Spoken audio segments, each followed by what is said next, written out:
It's the late 1800s and news of gold being found in the Klondike spreads to the lower 48. Brave souls leave their homes, even their families, head to Alaska in search of gold and hopefully striking it rich. And Laurel, that is where this story begins.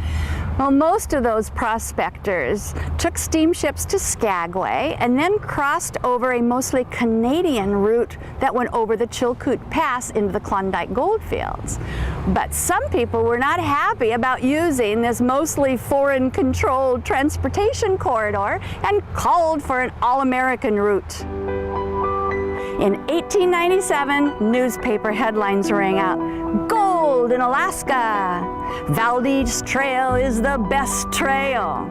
However, the reported pre-existing trail was actually a glacier that was twice as long and steep as reported. Well, I would not be pleased, Laurel. After coming all this way, my dreams of gold shattered. That being the case, once some of these folks learned it was just a hoax, they decided just, hey, we might as well stay? Well, actually, several thousand stampeders did make it over that glacier, and some as many as 20 times to haul all their stuff down to the Copper River area, and they started mining and settled the community called Copper Center. But yes, many did stay in Valdez. This would more or less be the start of the town of Valdez as we know it? A tent city did spring up at the head of the bay. Then Valdez became a supply center for all the gold rush communities.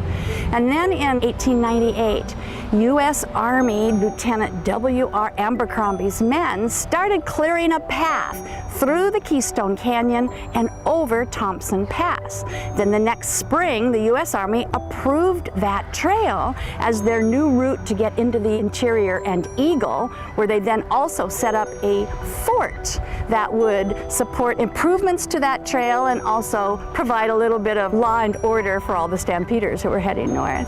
And that would be Fort Liscum? Yes, the fort was built about 3 miles up from Valdez Bay, and the fort housed about 172 soldiers, but it did close in 1923. But it's at about that time Valdez starts to grow because of its important location there on the water. The Keystone Canyon Trail became the Richardson Highway in 1919. And Valdez then really began growing in importance, and it became the major port for all the traffic going into and out of the interior. Of course, today we know Valdez, which had to move about 4 miles after the great earthquake of 1964, as the marine terminus for the Trans-Alaska Oil Pipeline, and also as one of the most snowiest places in the world, as it averages about 330 inches of snow annually.